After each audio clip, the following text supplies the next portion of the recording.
Hey, it's Off My Bridge, and my name is Guy, and today we are doing a video that was requested by one of you.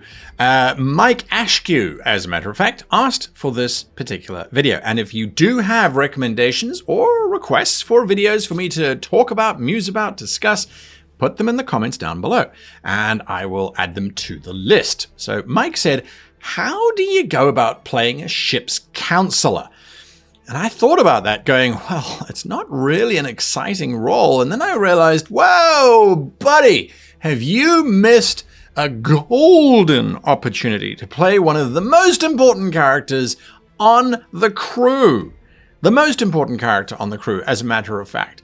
And that requires you to change the name slightly. So you get ship's counselor, bartender, or morale officer. And you go, what? And you go, well, you've got Guinan. You've got Deanna Troi. You've got Quark. You have Neelix. Just to begin with. Those are the characters that we have that you look at some of the other series and you go, oh, yeah, who did they have as this particular character? And some of them have got them. Some of them don't have them. And I think you're going to see that the ones that don't, well, there's a big trick that's being missed that these characters, these different roles, provide. What is the key mandate of the ship's counselor, bartender, morale officer? And you might go, oh, well, it's obviously to help the crew when they're emotionally distressed. Yeah, sure. That's a mandate. That seems to be the surface mandate for sure. They're also there to act as a confidant, to hear the trials and tribulations that the crew are going through.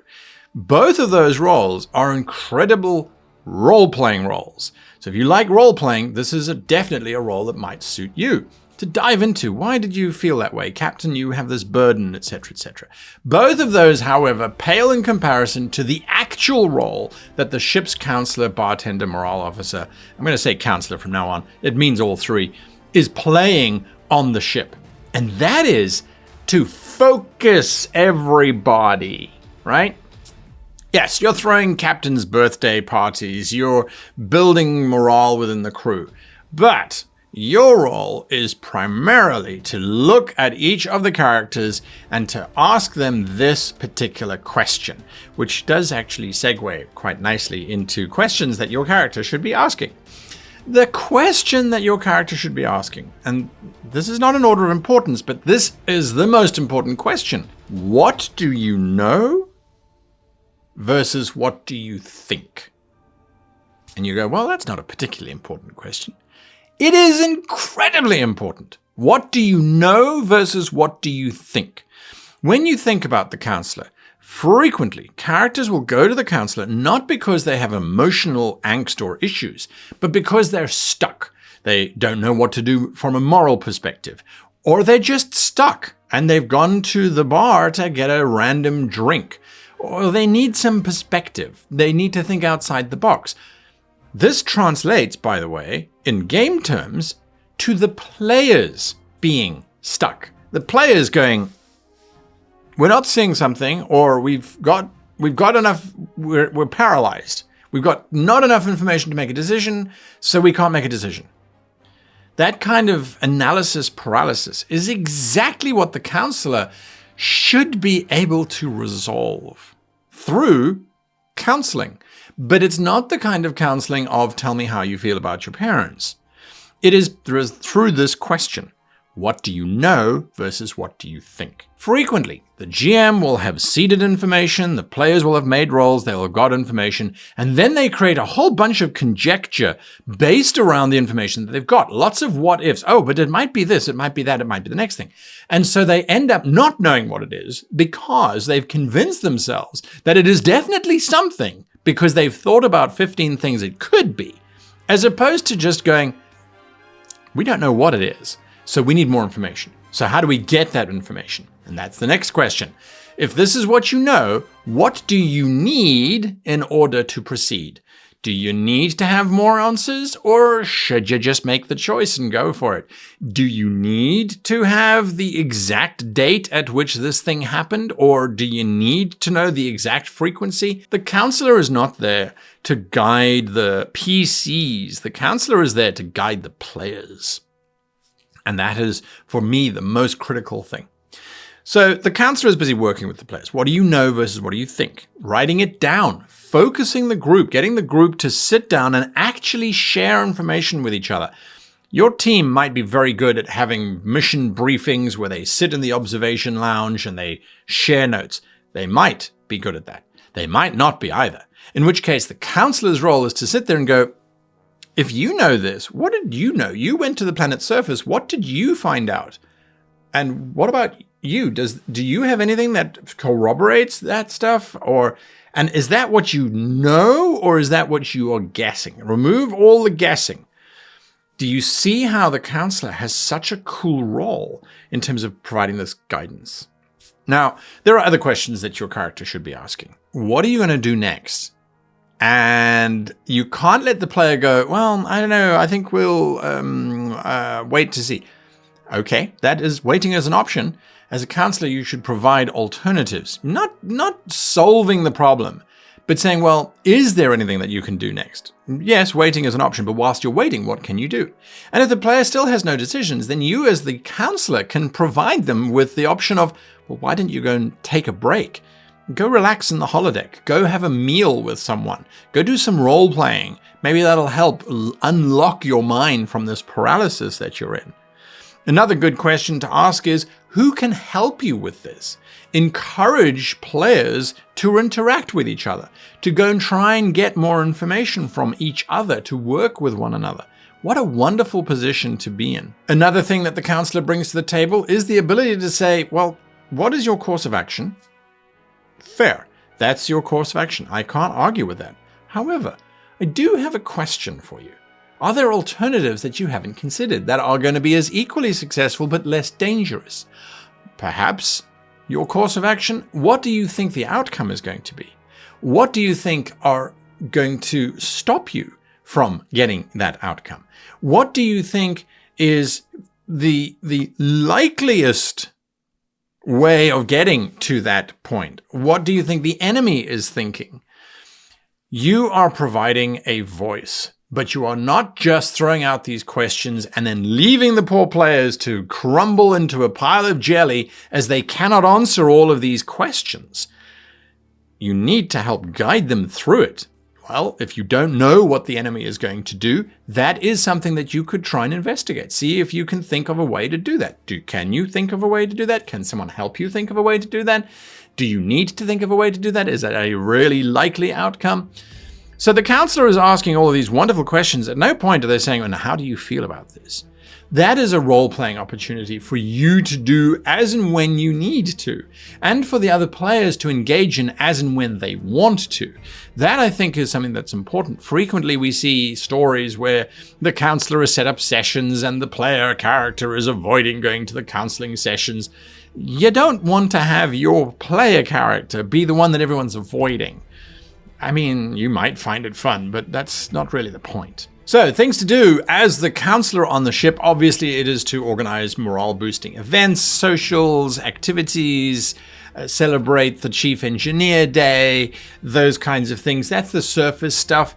That is role-playing stuff. When I say surface stuff, I mean role-playing stuff. You are there to bring some lightness and some fun to the table. That is definitely part of it. Getting people to come around for drinks or to eat a meal. Again, a wonderful, wonderful, wonderful opportunity to include people. And don't be afraid to say, Ensign, you're hosting a cookout next week and you're doing the cooking.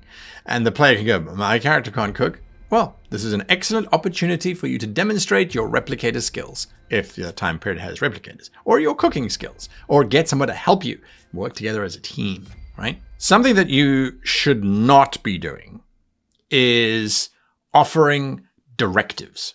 Don't listen to someone and say, well, I think you should do this. Yes, your opinion is important. And if they ask you, what do you think you should do? You can give your opinion.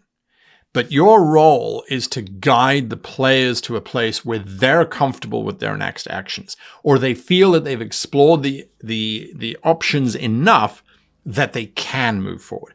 Occasionally, you do need to be the voice of reason and say, well, I don't think you can get any more information sitting here. It's time for you to move forward. Which direction the group moves in, not your call. That's the call of the captain. But sometimes the captain needs to be told, hey, your job is to make a call. You're not making a call. You need to make one. Let's move forward. When it comes to combat, you're a counselor. You shouldn't be involved in combat. You shouldn't be flying the starship. You shouldn't be firing the weaponry. You should be an SPC at this point. This is not about being a bully towards counselors, but this is about appropriateness. Unless the counselor has a secret background as a tactical officer, which is not impossible, generally speaking, during combat, the counselor should be an SPC. Get them out of the way. That includes actual melee or close quarters combat, personal combat. They shouldn't be there. Social conflict, for sure. The counselor can be there, 100%. But actual combat shouldn't be there. SPC. Traits that you can make. Again, these are traits that I am suggesting you to use. Make sure that your GM is happy with them, because they might not be. Some of these traits are, I don't want to say overpowered, but I think they reflect what the counselor should be doing on a ship, and so here they are. The first one is called Take Your Time. And Take Your Time is a trait that allows your counselor to work with the team that are working on an extended task. And what Take Your Time does is it increases the impact that you have on an extended task by 1. So take your time, breathe, you got this, work your way through. This is the counselor helping the player character to not freak out under stressful circumstances. Again, with the permission of the GM. This trait is a very metagame trait, but I feel that within the context of Star Trek and its narrative storytelling approach, it's a fair one.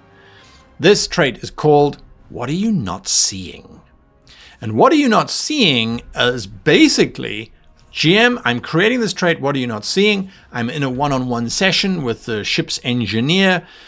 The trait comes into effect, and the trait allows the engineer or the counselor, but predominantly it should be the person who's come for help, to ask the GM a question. What have we missed? Have we got everything that we think we can get? Is there something that we haven't seen? And then the GM can respond in a single word, yes, you've missed something, or no, you haven't. You've got everything you're going to get. This is a driving question. It allows the players to go, well, we've got everything that the GM is going to give us, so now we have to go and get more. Sitting here, debating, going in circles is not helping us. We need to actually go forward. If, however, the GM says, yes, you are missing something, what have we missed? We've now got to go over that data, be the counselor, guide them. What do you know versus what do you think? What do you not know that you could learn, that you could get to? Think about it. Again, very powerful trait for guiding the narrative. You're doing great is another excellent trait that the morale officer can make. And what this trait does, it simply restores 3 stress to everybody. So everybody who's got stress, you remove 3 stress. And the idea is it can only be used once per adventure, so it's not overused. But it is about the counselor giving a little more moral pep talk. Hey, you got this. You got this. Go for it. Go for it. Those are my thoughts. What are your thoughts on playing the ship's counselor / bartender / morale officer? They frequently have other roles too, but that's simply because the primary role is talking and not so much doing. You're going to play a counselor, your next character? To be honest with you, I might actually consider playing a counselor. So Mike, thank you for the suggestion of looking into counselors. Normally I would have dismissed it going, well, it's it's not really valuable. Anyway, leave your questions for new episodes, new ideas down below. What would you like to see more of? Let me know. I'm still working through the last list, by the way. There are more coming up in the next couple of weeks. But for now, that's it. Until next week, all I have to say is long life and happy gaming.